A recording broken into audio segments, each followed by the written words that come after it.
What you say can affect your ears. Bago pa marinig ng ibang tao ang sinasabi natin, tayo na una nakarinig.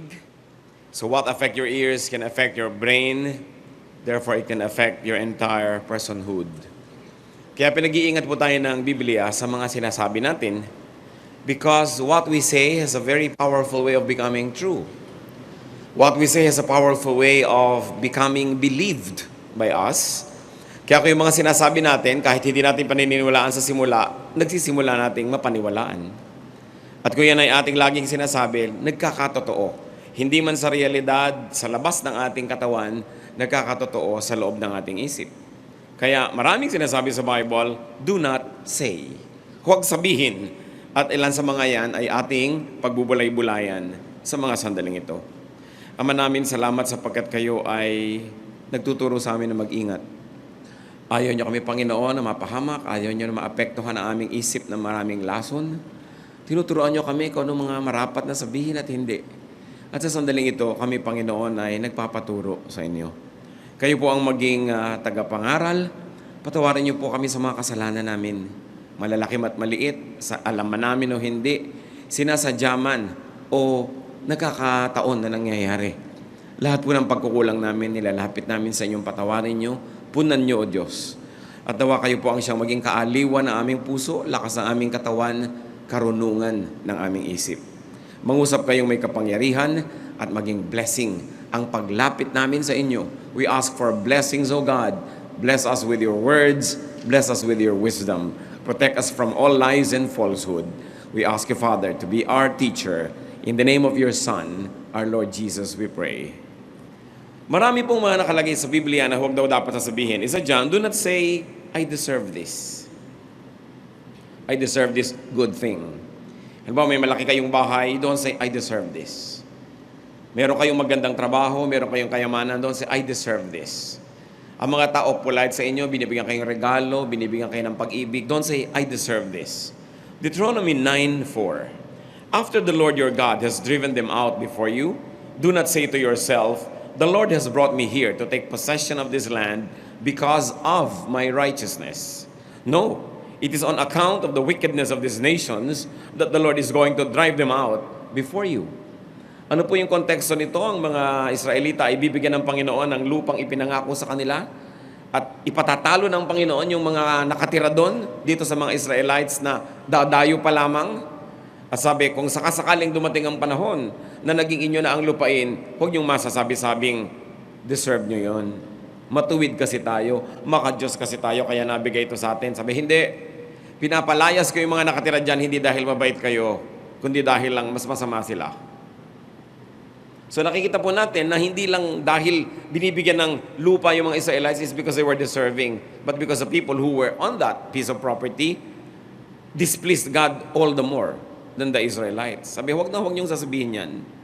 Sometimes it is not you, but it is them. Pag nananalo tayo, hindi naman dahil kung minsan mabilis tayo, dahil yung kalaban natin sa takbuhan nadapa. Nag-top ka sa exam, hindi dahil ikaw pinakamatalino, dahil yung mga ibang kakompetensya mo, nag-mental blackout pala. O kaya absent sila. Kaya nung minsan si Gloria Diaz, tinatanong, paano ba nananalo sa Miss Universe? Sabi niya, wala. Magaganda naman kayo lahat, kaya kung sino lang swertehin dyan, yan ang nananalo. Kahit anong gawin mo dyan, wala kang pwedeng gawin para manalo.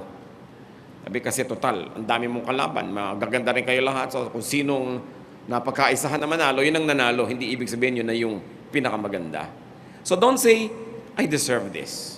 Why not? Because saying and believing you deserve the good thing can make you proud. I deserve this. It can make you insensitive to other more deserving people, or to those who are equally deserving, or to those who are almost deserving, but then you become insensitive to them and say, I am the one who deserves this.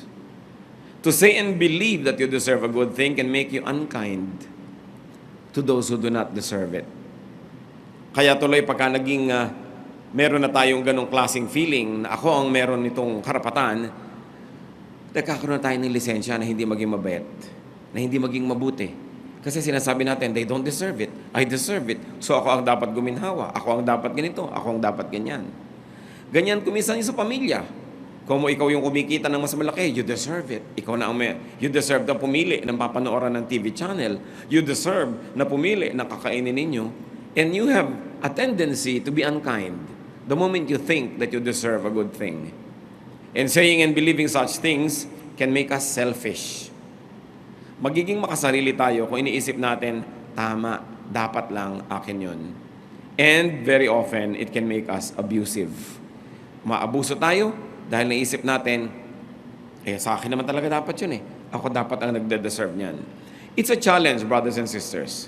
Naisipin natin, ano-anong mga larangan ng buhay natin, yung nagsasabi tayong, I deserve it. I deserve your attention. I deserve your kindness. I deserve your gifts. I deserve this. I deserve that. No. No one is good. No one is good enough to deserve anything good from God, from men, from life. If good things come our way, God is just being gracious. Or probably the other people around us just deserve it less. But never be proud. Another thing that the Bible cautions us against saying is, don't say later to a needy person.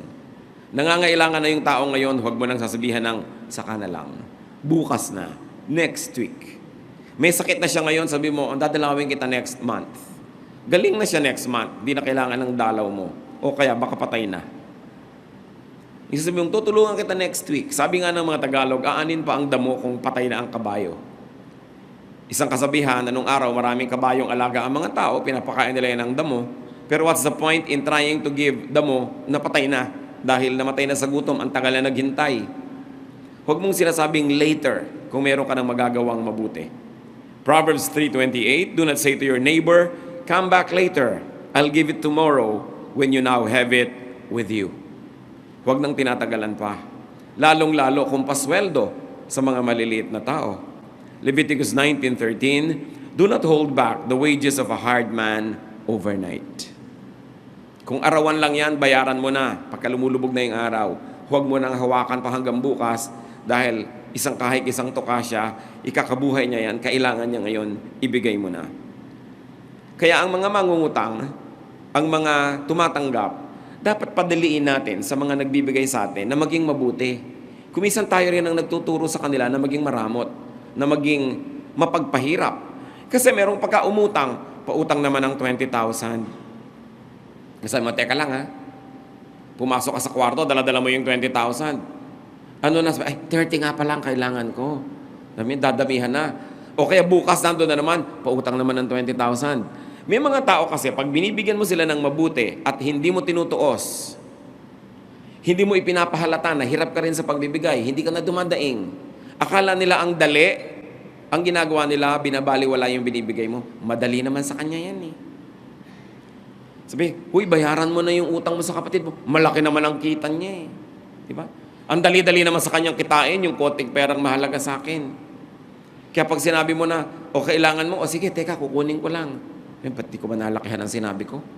Magsisisi pa. Tapos babaliwalain niya yun. Ang dali-dali naman sa'yo yan eh. Baliwala naman sa'yo yung binibigay mo sa akin. Mayaman ka naman, malaki naman ang kita mo. Yan po ang problema sa mga tao na binibigyan mo na hindi mo ipinapakita na nasasaktan ka habang nagbibigay ka. Akala nila gano'n lang kadali. Binabaliwala tuloy. Mamaya obligasyon mo na. Kaya tuloy yung iba nadadala. Nandito yung hipag mo, umuutang ng 10,000. So ano sasabihin mo? Bumalik ka next week, mag-iipon ako, gagawa akong paraan. Kahit nandito na yung 10. Paano pag inilabas mo agad? Abusado na. Akala niya gano'n na lang kadali yun, hindi na niya babayaran yun. At hindi na niya appreciate yan kasi ang dali naman pala, marami ka pa siguro dyan. Ang liit naman ang pinahiram mo sa akin. You know, these people who are borrowers, who are recipients, who are not good at heart, make other people who are good, bad. Tayo rin ang nagtuturo sa mabuting puso na sumama.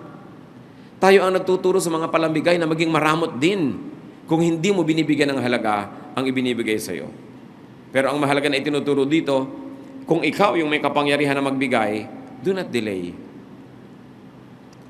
And especially payment or reciprocation or appreciation, do not delay. Why not? Because delaying will make you insensitive. Delaying can desensitize you. Pag hindi ka nakikinig agad ngayon sa pangangailangan ng kapwa, nasasanay ka na nakakarinig ng mga iyak, mga daing na hindi mo binibigyan agad. At kahit sa simula, may intensyon ka magbigay bukas, next week, sa dalas mong marinig na hindi ka pa umaaksyon, mamaya wala nang talab. And you become insensitive. And you get dehumanized. So don't say later to a needy person. Another thing that the Bible says is, do not say, I will take revenge. Gaganti rin ako sa'yo. Ayaw na ayaw ng Panginoon na sinasabi natin yan. Gagantihan kita. Maramot ka sa akin, magdadamot din ako sa'yo. Nalimutan mo ang birthday ko, kakalimutan ko rin ang birthday mo. Ayaw mo akong batiin, di rin kita babatiin. Proverbs 20:22, do not say, I'll pay you back for this wrong. Wait for the Lord, and He will deliver you.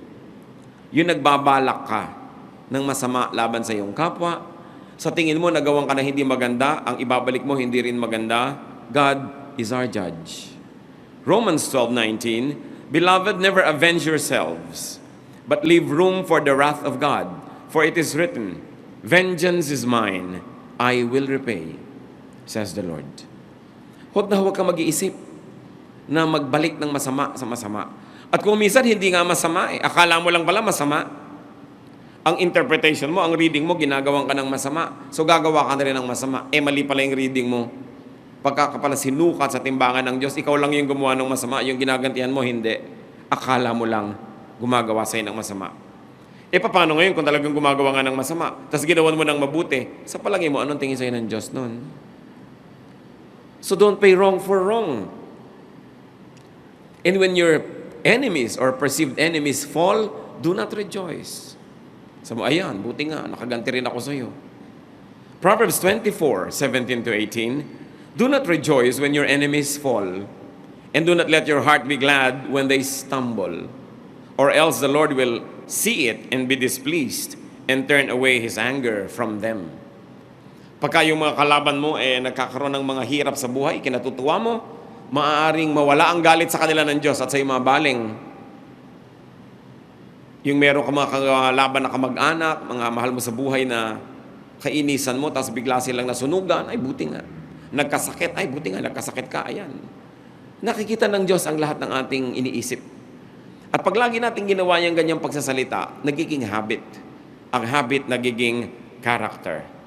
The Lord's justice is best. Kung sa palagay mo, ikaw ay naatrasuhan, masama ang ginawa sa'yo, ipasa Diyos. Yun naman kung naniniwala kang may Diyos.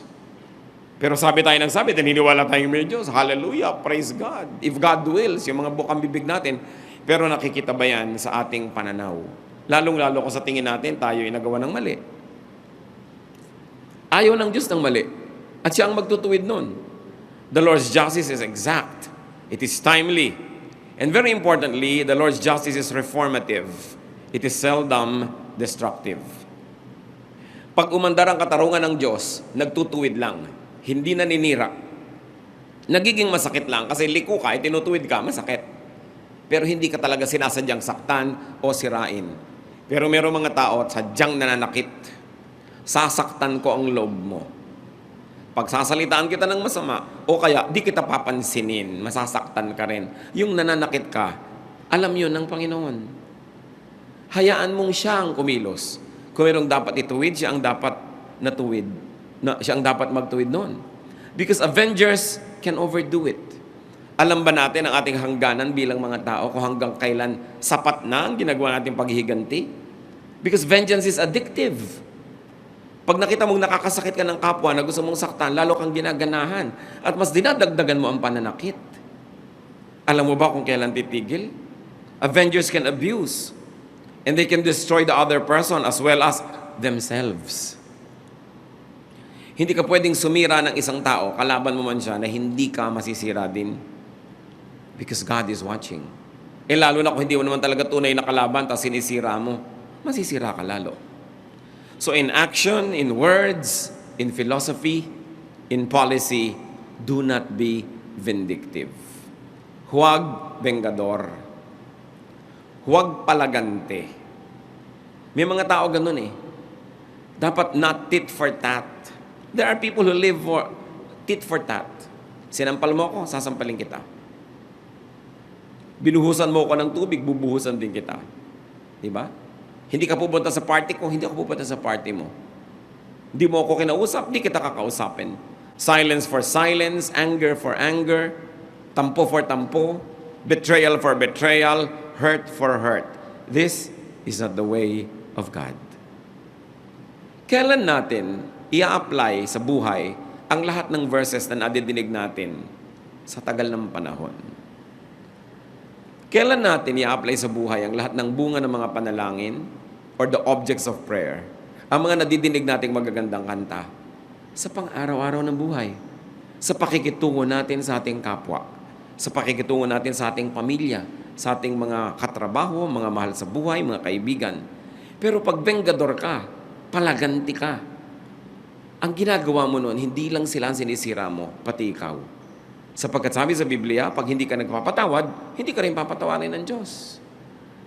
You burn the bridge over which you too must pass. Kaya ang bilin ng Romans 12:10, love one another with mutual affection. Outdo one another in showing honor. Magpaligsahan kayo ng pagbibigay ng parangal sa isa't isa. Hindi magpapataasan kayo, magpapaligsahan kayo ng payabangan, patigasan ng puso, patapangan, palakihan ng sugat na lilikhain sa puso ng kapwa. Hindi yun ang paligsahan na itinuturo sa atin ng Bible, kundi magpaligsahan sa paggawa ng mabuti. Do not say the good old days. Ecclesiastes 7:10, do not say, why were the old days better than these? For it is not wise to ask such questions. Hindi lang pala sa panahon natin tayo nagre-reminisce sa mga good old days, the good old days. Mabuti pa nung araw, mura ang gasolina. Mabuti pa nung araw, mura ang ganito, mura ang ganon. Panahon pa ni Solomon, 1,000 taon na, meron na rin ganong tendency ang mga tao na pag-isipan, mabuti pa nung araw, mabuti pa nung araw. Sabi, huwag nga kayong ganyan, sabi ni Solomon, hindi mabuti, hindi katinuan na itanong ang ganyang mga tanong. Why? Because you would be blind to today's blessings. And if you became blind to today's blessings, you would be unhappy. Katulad ng sabi ni Percy Bysshe Shelley, we look before and after and pine for what is not. Wala kang tinignan kundi yung nangyari na o yung mangyayari pa lang at ang hinahanap mo yung wala. Hindi mo natitingnan yung ngayon. Days are generally better. Life improves. Nung araw, kahit may pera ka, appendicitis lang, mamamatay ka. Pagka ngayon ine-x-ray yung mga mummies na mga pharaohs, namatay sila kumisan dahil lang sa namamagang ngipin, na-infect ang mga bagang, nakikita nila, ito ikinamatay ng pharaoh na to. Minsan walang kakwenta-kwentang pagkakapilay, sapagkat wala silang surgery, kinakamatay. Nung araw, ang mga Roman emperors, para lumamig yung mga kwarto nila, nagpapahakot sila ng mga tipak-tipak ganggang bahay ng mga yelo sa Alps.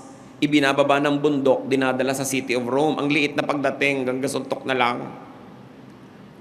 Ngayon, kahit na ordinaryo ka lang nakawani, nakakapag-aircon ka. Kahit nga walang-wala ka, pumasok ka lang sa mall, lumalamig na yung katawan mo. Daig mo ang mga Roman emperors. Nung araw, kahit ng mga emperor magbabiyahe, pupunta lang sa kabilang bansa, 3 buwan. Ngayon, kahit na mamamasukan ka nakatulong, ilang oras lang, nandun ka na, nakapag-aeroplano ka na. Ang daming ginhawa ng tao ngayon. Democracy is so much more better than absolute monarchy. Even socialism has better effects for the people than what it was before na absolute monarchy. Medicine is improved so much. Transportation and mobility, education. Dati mga prinsipe at prinsesa lang ang nag-aaral. Ngayon, napakarami nakakapag-aral. Technology is improved so much. Kahit nasa kaloob-looban ka ng kwarto mo, nakakapag-text ka. Nung araw, kahit mga chief ng mga Indias, magpapausok-usok pa para magpadala ng mensahe sa langit. Kung umihip ang hangin, nabura patuloy. Pero ikaw, kahit ngayon magbabalot, nagte-text-text ka dyan. Yung hindi yan naranasan ng kahit na sinong mga emperor at mga hari sa Europa noong araw. There's a lot of comfort today. So, yung sinasabing the good old days. The days are better. Sasabi mahirap ang pera ngayon. Mga tao nga, ang dami-daming na ibabayad sa load. Sa dami ng binabayaran ngayon na hindi binabayaran nung araw, mineral water, binabayaran ba yun nung araw inumin? Hindi. Yung inumin ng kalabaw tsaka inumin ng tao, pareho lang. Buhay din naman pareho. Diba? Ngayon, nagbabayad ka pa ng mineral water, nagbabayad ka pa ng load, may binabayaran ka pa ngayon ng mga cable. Walang cable nung araw. Walang ganyan mga bayad-bayaran.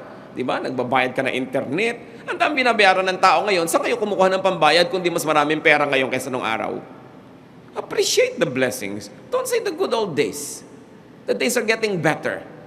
Lagi natin sasabihin, ayan, pasama ng pasama, papangit ng mundo. Kasi wala kang iniisip kundi magwaka sa mundo. Pero ang totoo, appreciatein mo, gumaganda, umaayos. Nung araw, pag kulot ka, talagang mamamatay kang kulot. Wala kang pag-asa. Di ba ngayon, planchahin lang ng 2 oras yung buhok mo, ganyan ka na lang ganyan. Natupad ang pangarap mo. Kahit kapaita. Ang hirap-hirap ng tao, reklamo ng reklamo. Pati peklat ngayon, nabubura. Willing ka lang huwag magmerenda ng 3 buwan, pumunta ka sa dermatologist, bura ang peklat mo. Ang ngipin na itatanim, hindi ka pwedeng mamatay ng bungi. Tulad ng araw, nabungi ka na, sorry, mamamatay ka ng bungi. Pwede kang magpatanggal, magpakabit ng nunal. Maraming pwedeng gawin ng tao, so magpapasalamat tayo. Don't say, the good old days. God is making life better and better. You should have the eyes to see it. Kailangan nakabukas ang mata mo para hindi ka reklamo ng reklamo. Do not say, I'm only a woman. I'm only a man. I'm only poor. I'm only an ordinary person. I'm only a child. Pag binalikan natin si Jeremiah, nung siya in-appoint ng Diyos na maging propeta, ito ang sabi niya sa Jeremiah 1:7-8. But the Lord said to me, do not say, I'm only a child. You must go to everyone I send you to and say whatever I command you. Do not be afraid of them, for I am with you and will rescue you, declares the Lord. So, huwag mo sabihin bata ka lang. Huwag kang magdahilan dyan. Huwag mo sasabihin ganito ka lang, ganun ka lang. Pati si Timothy, isang batang pastor, sinabihan siya ni Paul, 1 Timothy 4:12, don't let anyone look down on you because you are young, but set an example for the believers in speech, in love, in life, in faith, and in purity. So do not let anyone despise you because of your age. Matanda na ako, bata pa ako, etc., etc. Or your gender, or your race, or your looks. Because you would only disempower yourself. Pagka ikaw na ang nagsisimulang mamintas, magmaliit sa iyong sarili, ano pang inaasahan mong gagawin ng iba sa'yo? They will follow your lead. Hindi tayo kailangan magmalaki, pero hindi din natin dapat maliitin ang ating sarili. Because Jesus approved of and empowered children. He also approved of and empowered women, even outcasts and sinners, the poor, the sick. Lahat ng mga kinoconsider nila na puwera, hindi kasali, outcast, they were empowered by Jesus. They were accepted, loved by Jesus. And Jesus fellowship with them to the point that he was called a friend of sinners. Another thing we should not say is, why God? Bakit o Diyos? Bakit mo ako ginawang ganito? Bakit ako isinilang na ganito? Bakit ganito lang ako? Especially, don't ask God about these things that you cannot change. They will only make you unhappy and rebellious. Yung mga tanong na yan ang pinagsisimulan ng paghihimagsik. Yung why. May mga bagay na nababago, pero may mga bagay na dapat tinatanggap. Romans 9:20, but who are you, O man, to talk back to God? Shall what is formed say to him who formed it, why did you make me like this? Sabi, ikaw lang yung palayok, ginawa kang ganyan, ba't ka nagtatanong kung ba't ka ginawang ganyan? Ginawa kang ganyan, magpakaganyan ka, kasi ginawa kang ganyan eh. And be the best palayok that you can be. Ginawa kang ganito, be the best version of what you are. Job 38:1-2, nung nagre-reklamo si Job sa Panginoon, then the Lord answered Job out of the storm. He said, who is this that darkens my counsel with words without knowledge? Marunong si Job, matalino, mayaman, pero compared sa karunungan ng Diyos, baliwala ang alam niya.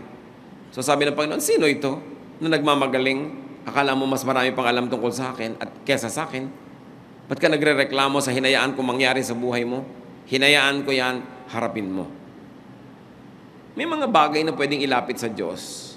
Dahil mahal tayo ng Diyos, kaibigan tayo ng Diyos. Pero hindi ko mo kaibigan, hindi na siya Diyos. So may mga bagay na dahil Diyos siya, huwag ka na lang kumibo dahil Diyos siya. May mga bagay, pwede ka magpakiut, lumapit, umungot-ungot. Pero dapat alam mo kung kailan mo inilalagay yung sarili mo sa lugar. Ginagalang mo siya.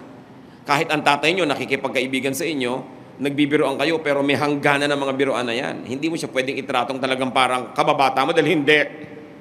Kahit anong pagpapanggap mo, hindi mo siya kababata.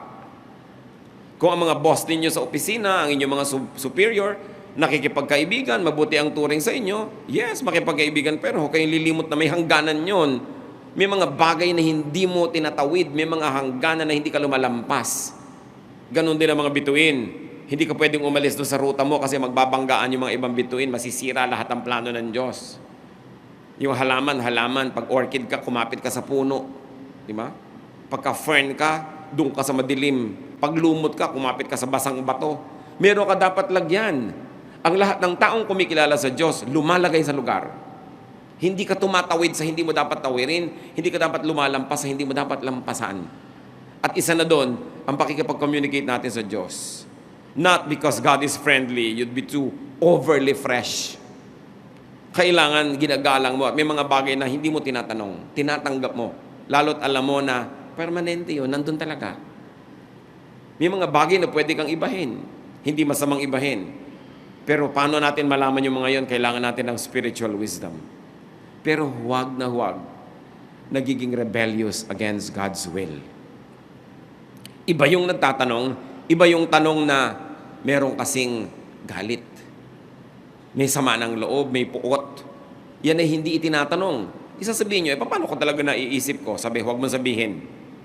Kasi may mga bagay na pag naiisip mo lang ng maliit, pag hindi mo sinabi, nalilimot mo. Pero pag sabi ka ng sabi, ulit ka ng ulit, lalo mong naiisip. At habang lalo mong naiisip, lalo mong nasasabi. At habang lalo mong nasasabi, lalo mong naiisip, kinain ka na ng buong ideya na yon later on. So may mga bagay that you don't verbalize. Because a thought dies when you don't pay it attention. But the moment you verbalize it, you give it honor, you give it dignity, you give it space in the scheme of things. And the moment you give it space in the scheme of things, it begins to assert itself. And once it begins to assert itself, it can dominate you. Kaya yung mga tukso na iniisip, laging iniisip, tapos binabanggit, mamaya yung tukso na ang nananaig. Yung mga maliliit na unhappiness, pag lagi mong sinasabi, lumalaki. Kinakain ka, nasisira ang iyong pagkatao. May mga bagay hindi dapat sinasabi. Masama ang loob mo sa isang tao, pag sinabi mo doon sa kapwa mo tao, sumama na rin ang loob niya doon, nagkagulo-gulo na lumaki. Sa halip ngayon tuloy, na magkaroon ng kapayapaan, ang pinagsabihan mo pa, galit din, nagkasulsulang kayo ng galit nyo, lalo lang kayo nagalit, gumulo ang mundo. Mga kapatid, tandaan nyo, may mga bagay na hindi sinasabi. Sinasarili. Ang mga totoong tao, nakikilala mo, hindi lang sa sinasabi. Nakikilala mo rin sa hindi sinasabi. Sa sinasarili, sa kinikimkim, at ipinapasa Diyos. Kailangan ng tao ay tao, hindi tayo hayop. Ang aso, pag natapakan, tumatahol. Pag nagulat ang ahas, tumutuka. Ang tao ay tao. Dapat ang tao may pagtitimpi. Ang tao mayroong pagpipigil sa sarili. Yun ay pinagkaiba natin sa mga mababangis na hayop. Kaya hindi lahat ng iniisip, sinasabi. Lalo't kung ang pagsasabihan mo masasaktan, wala namang mabuting magagawa, kundi nakasakit ka lang. Bakit ka mananakit nang walang mabuting kinauwian? Siyempre, yung sinaktan mo, kung hindi rin maganda ang pagkatao, sasaktan ka rin. Hindi na matatapos ang sakitan ninyo. Is that the kind of life you want to live?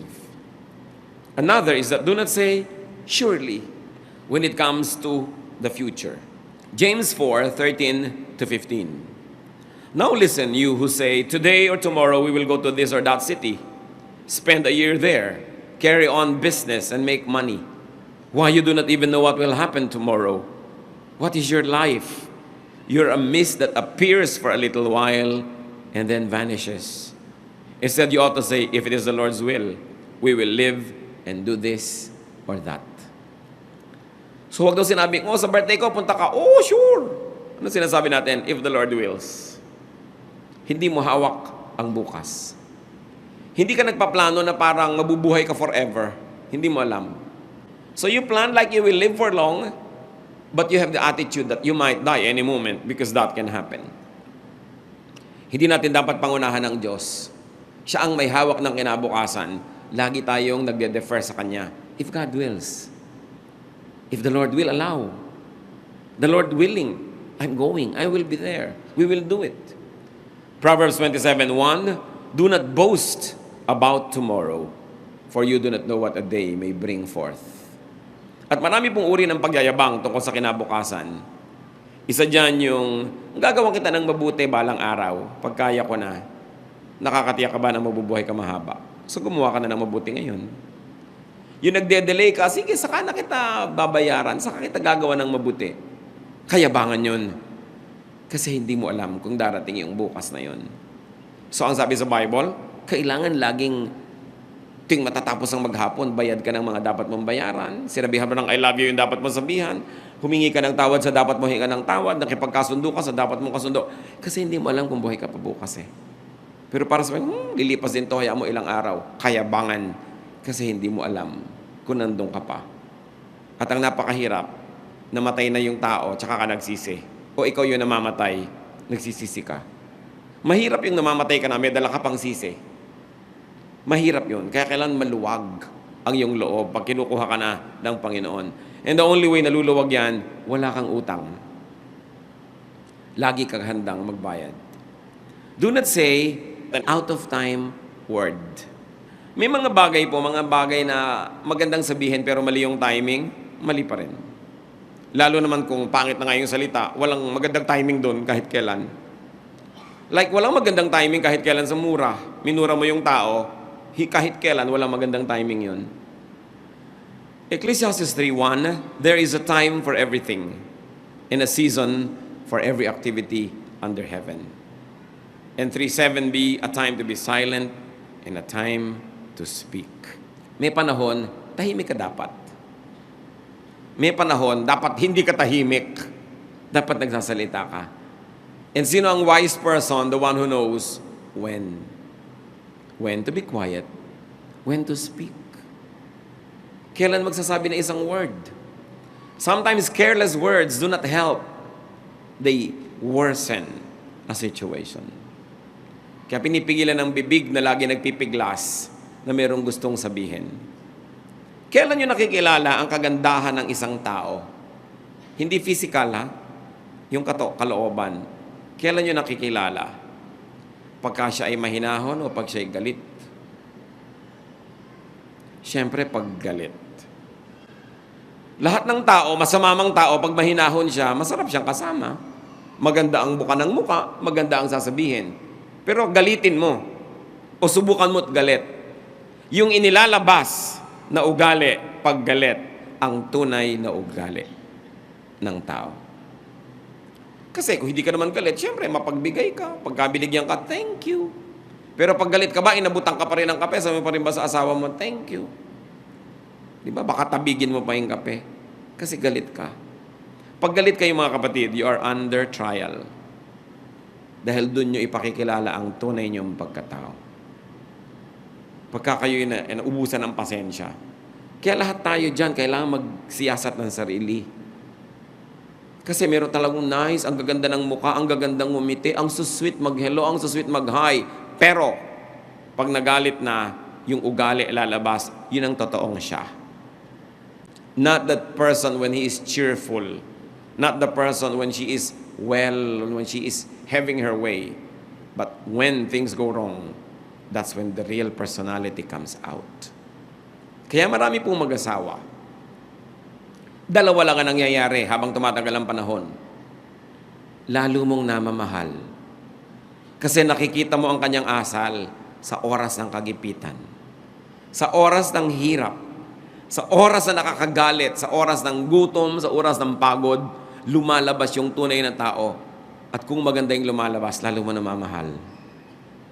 Pero tuwing nagkakaroon ng hirap, gutom, pagod, ang pangit ng lumalabas na ugali, unti-unting natutungkab yung pag-ibig mo sa Kanya. Kung patong-patong na brick siya na matibay, unti-unting nababawasan, nayayanig, hanggang mamaya gigising ka na lang isang araw, hindi mo na pala mahal. Kaya may mga mag-asawa naghihiwalay. Sa naipon na nakitang kapangitan ng ugali. Wala nang maapuhap, wala nang makapangmabutit maganda na pangahawakan para manatili pa. Mas nananaig yung mga nasaktan ka, na inis ka, na offend ka, kesa sa ikaw ay na cherish, na mahal, na nourish. Kaya may mga naghiwalay. Akala nyo automatic yan, mag-asawa na kayo, forever kayo na, magkaibigan kayo, kayo na talaga? No. Kasi nagkakakitaan kayo ng ugali. At doon sa mga panahon na yon, ang lakas ng withdrawal. Pag gumagawa ka ng mabuti, may deposit. Pero gumagawa ka ng masama, may withdrawal. Anong natitira? May balance ba? O wala? Ang maganda niyan, mga kapatid, tayo yung mga tao na merong karapatan at merong kakayanan na kontrolin ang ating ugali. Kasi hindi tayo hayop. Kaya sabi, be transformed by the changing of your mind. Kung may track record ka na lagi ka na lang may nakakagalit, lahat na lang ng nakasama mo sa trabaho, nakaaway mo, tapos sasabihin mo, binubutasan nila ako, pinagkakaisahan nila ako. Sobra naman, kahit saan ka na lang pumunta, ikaw yung pinagkakaisahan. Sobra kang star, nag-uusap-usap lahat ng kumpanya. Para pag dumating ka doon, pagkaisahan ka. O talagang ikaw ang humahanap ng gulo. Halos lahat ng kaibigan mo, ang ending, kaaway mo in the end. Huwag mo nang sisihin pag mahigit 3 na sila. Baka ikaw na yun. Kung isa, pwede pa sabing masama siya, kaya kami nag-away. 2, masama siya, kaya kami nag-away. Pero pag 3, 4 na, mag-isip-isip ka na dahil may common denominator sa problem and it's you. Kaya titingnan natin, ano ba yung ginagawa ko? Paano ba ako nagsasalita? Paano ako nananahimik? Paano ako kumikilos? What was appropriate to say 1 second ago no longer is. And hurts the feelings rather than helps its cause. Pag may dapat kang sabihin, lampas na. Timing is very important. And you know what is most important na i-time? Sorry. Mas madali, mas mabilis, mas maaga, mas umuusok, mas mainit yung sorry, mas tama. Pero kung minsan nahuli lang yung sorry ng a few minutes, wala nang talab. Dapat mabilis tayo magsabi ng sorry. I'm sorry, I was wrong. Mabilis. Pero hindi arte. Taos puso. Pag lumampas yung pagkakataon, wala na eh. Tapos na. Time is very important. So it's not really just do not say, but what the Bible is really telling us is do not think this way. Pag sinabi mga kapatid, do not say it, hindi lang do not say, ang ibig sabihin, huwag kang ganyan mag-isip. Ganyan ka kasi mag-isip, ganyan tuloy nasasabi mo. So pag sinabing, huwag mong sabihin yan, ang totoong sinasabi, huwag kang mag-isip ng ganyan. Baguhin ang paraan ng pag-iisip.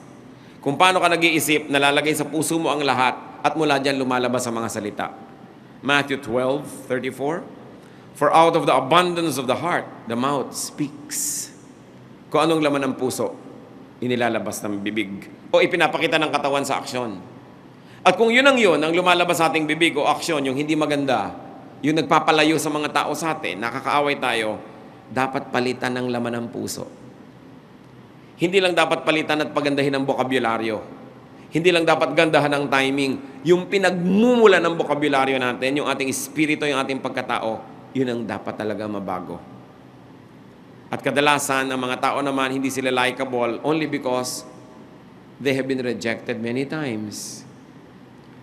Maraming mga tao, sasabihin nila, hindi naman ako loving kasi hindi naman ako lumaking may nagmamahal sa akin eh. Oo nga, pero maibabalik mo pa yung childhood mo para i-replay mo, para may magmahal sa'yo, para maging mapagmahal ka. Wala ka na magagawa sa tapos na. So ang dapat mong gawin, repairin na lang yun, limutin, matuto mula doon, because God is God of second chances. Nagbibigay ang Panginoon sa atin ng mga bagong pasimula.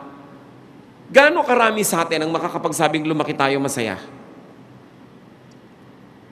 Sa dinami-rami ng mga masusungit na mga tito at tita, mga madrasta at madrasto, sa dami ng mga masusungit na lola at lolo, sa dami ng mga kaliweteng tatay at nanay, sa dami ng mga malulupit na kapatid, mga kamag-anak na mararamot, mayayabang na kapitbahay, gaano karami sa atin na makakapagsabing, I had a happy childhood? Konti. Pero kung papayagan natin ng mga kapatid na buong buhay natin, maapektuhan tayo ng mga deprivations ng childhood natin, therefore, you will remain deprived. Therefore, every turn and twist and chapter of your life, you're going to reprise. You're going to repeat the bitterness of your childhood. So what is important is to be free from that, to have a new beginning. Whoever is in Christ is a new creation. The old is gone, the new has come. New life comes, a new heart. And God said, I'm going to take away from them their heart of stone, and I'm going to give them a heart of flesh. Mga kapatid, kung meron sa atin na damage ng isang sad experience, marami yan. Nung bata ka, nung teenager ka, nung early adulthood mo, or very recently, don't let that damage keep damaging you by allowing it to make you bitter or unkind. Huwag mong hayaan na maging bato ang puso mo dahil lang nasaktan ka minsan. Kasi marami pang pagkakataon para sumaya. Pero kung magpapatali ka sa mga nakaraan, ikaw na ang may kasalanan kung ba't nagpapaulit-ulit yan. By the power of Jesus, we can have a brand new life, a brand new attitude, a brand new way of looking at things. We cannot forever hide behind the excuse that we were deprived. I was raped. I was abused. I was this, I was that. Hindi ko minamaliit yung masasakit na mga karanasan na yan. Nandun na ako. Pero masakit nga eh. Kaya dapat isara. Dapat limutin. Dapat palitan na maganda. Para yung nawala sa'yo noon, dumating naman sa'yo ngayon. Pero pag hinayaan mo yan na magpaulit-ulit ng epekto sa'yo, and it makes you cynical or unkind or stone-hearted, you will now be the cause of your sorrows. Meron lang nagpasimula nun, pero ikaw na ang nagpapatuloy. Ang isang pinakamalaking kalayaan ng tao, makalaya siya sa nakaraan. Pag more than 10 ka na, 20, 30, 40, 50, imposible na spotless ang nakaraan mo. Marami na yung sugat. Marami na yung latay. Marami na sakit, hirap at dusa. Sa dami nga na yon, dapat ka makinabang ngayon. It must make you better, not bitter. Nadaya ka once, twice, ayaw mo na magtiwala uli. So buong buhay mo, wala ka ng pagtitiwalaan. Kung balak mo pang sumaya, dapat ka matuto magtiwala muli. Hindi mo dapat sisingilin yung iba sa kasalanan ng iba sa'yo. Sinaktan ka ni Juan, babayaran ni Pedro. Ganun ang nangyayari kung minsan eh, may mga babae, dati nilang boyfriend, minahal nila, hindi sila minahal. Nagkaroon ng second boyfriend, hindi na nila minamahal. So ito ngayon si second na nagbayad sa kasalanan ni first. Tapos gantihan ng gantihan, lahat ng tao ngayon nasasaktan. Careful. Because we must change what is in our hearts. Yung laman ng puso mo, yun ang lalabas sa iyong bibig. Yun ang iaarte ng iyong katawan. Yun ang i-express ng iyong mukha. So watch the heart. So careful with words. Because words have a powerful way of becoming true. And words have a powerful way of suggesting to us our line of action. Napapabuti tayo, napapasama sa mga sinasabi natin. Matthew 15:11, what goes into a man's mouth does not make him unclean, but what comes out of his mouth, that is what makes him unclean. Aming Diyos, kami po ay nagpapasuri kung anong ginagawa namin sa aming mga salita. May mga pinagsasasabi ba kaming hindi dapat? At kung ito man ay nangyayari, saan nagmumula ito? Anong mga problema ng puso namin ang pinagmumulan ng ganito mga asal? Siyasatin mo kami, Panginoon. Mapagkunwari ba ang aming mga salita? Ano mga itinatago namin? Bakit? Masakit ba? Mapagmataas? O kaya nagmamaliit sa sarili? Ano ang pinagmumula ng mga diwa kung ba't kami nagsasabi ng mga sinasabi namin? Bakit may mga masusungit, may mga matataray? Bakit may sobra namang mapanglait sa sarili? Bakit may mayayabang? Ba't may iilap? Lahat kami, Panginoon, alam mo, biktima ng marami mga hirap sa buhay. At ang aming dalangin, kumilos kayo para makalaya kami na sa aming bibig, sa aming salita, hindi lang yung salita ang mapansin, yung pinagmumulan nito na puso at kung anong laman nito. Magbulay-bulay tayo mga kapatid sa ilang saglit. Kung ano ang kahulugan sa atin ng mga mensaheng ito. At habang lahat ay nakatungo, nais ko pong manalangin mga kapatid. Kung sino man sa atin ngayon, ang alam nyo may mga nakaraan, may nangyari sa nakaraan na masakit, mahirap. At patuloy itong umaapekto sa inyo. Umaapekto sa inyong pakikitungo sa inyong kapwa, sa inyong pagpapahalaga sa sarili, sa pagtingin sa hinaharap. If you have been hurt, you were damaged, if you had been neglected, inapi, kinalimutan, at hanggang ngayon, alam nyo, may epekto ito sa inyong ugali, sa inyong ginagawa, sa inyong kaligayahan. Nais ko kayo panalangin. While heads are bowed and eyes closed, I want you to stand. I'm going to pray. The Spirit of God will release you as you'll let the power of Jesus cleanse your past. Praise God for you who stand and say, Lord, may mga karanasan ako nung araw na hanggang ngayon, multo pa sa buhay ko. Hanggang ngayon, nagpapahirap sa akin. Hanggang ngayon, umaapekto pa sa ugali ko. Hanggang ngayon, nagiging dahilan ng aking mga takot, mga hirap. It's not an accident that you're here today. It's a date with God who wants to set you free. Just stand and pray silently. Kayong mga tumayo na, purihin ang Diyos sa inyong paglapit sa Kanya. Lahat ng lumalapit sa Panginoon, hindi niya kahit kailan tatalikuran o kakalimutan. Silently, ask God to heal your heart. And silently also forgive people. Kung sino man ang mga pinagkakasamaan nyo pa ng loob, may malalalim kayong mga hinanakit, galit, patawarin nyo na ngayon para kayo makalaya. May the power of God be in your hearts so that you may be powerful to forgive. Lord, empower your people to forgive. Thank you for the spirit of humility that people stand and admit that they need you. That there's a wound that has to be healed. Na mayroong dapat gamutin. Makipagniig kayo sa Diyos, mga kapatid, ng ilang saglit. Humingi ng tawad sa mga kasalanan na nagawa dahil dito sa mga hinanakit at galit na ito sa kapwa. Humingi ng tawad sa kakulangan ng pagtitiwala sa Diyos. Magpatawad.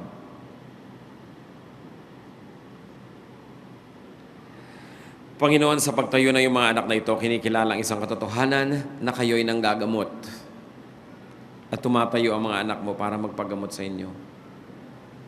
Higit sa amin, kayong nakakaalam ng lahat ng pinagdaanan naming lahat. Lahat ng mga hirap, mga sakit. Lahat ng naranasan namin, Lord, na pananakit ng kapwa, pang-aapi, pagtataksil, rejection, deserting us, O Lord, in times of needs. Iba't ibang kwento, pero isa lang ang storya na may mga taong gumawa ng hindi dapat gawin o kaya hindi gumawa ng dapat nilang gawin sa amin. At dahil diyan, nasaktan ng kalooban na yung mga anak, nagkaroon ng mga malalalim na sugat. Panginoon, sa pangalan ng Panginoong Jesus na yung anak, sa kapangyarihan ng dugo ni Jesus, sa kapangyarihan ng iyong Espiritu, we declare restoration unto your people. Restore your people, O God. Pagalingin niyo po ang mga sugat, isaran niyo ang mga nakabukang mga sugat na ito. Paghilumin, hawakan niyo na yung mapagpalang kamay at bigyan niyo ng kagalingan. Bigyan niyo ng kapangyarihan ng mga anak niyo magpatawad sa mga taong iniisip nilang nagkamali sa kanila. At palayain mo sila, Panginoon, sa mga pagkakadala, sa hirap, sa kawalan na ngayon ng tiwala sa kapwa. Palayain niyo at ang sa ganun magkaroon ng mga bagong pananaw, bagong pag-asa. At sa tulong nyo at sa karunungan na ibibigay nyo, turuan nyo yung mga anak, Panginoon, kung sino ang mga marapat pagtiwalaan.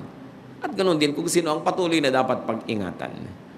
Nawa, Panginoon, sa pagkilos nyo, ang mga anak mo magkaroon ng mga bagong pag-asa, bagong pananaw, bagong bokabularyo, bagong paraan ng pakikitungo sa kapwa. Bunutin mo ang mga ugat, Panginoon, ng mga hinanakit, puot, galit. Take away all the bitterness in your people's hearts. Take away the heart of stone and replace it with a heart of flesh, so that we may all love again, and we may be loved by you and by others, and that we may dispense love instead of hatred, goodness instead of evil, that we may be agents of your goodness, ambassadors of your holiness. Bless your people, O God. We thank you, we honor you in the name of your Son, Jesus. Magsiupo kayo at ang lahat manatili sa pagkakayo ko sa diwa ng panalangin. Patuloy tayo humingi sa Ama ng mga katuruan, application ng mga napag-aralan natin ito.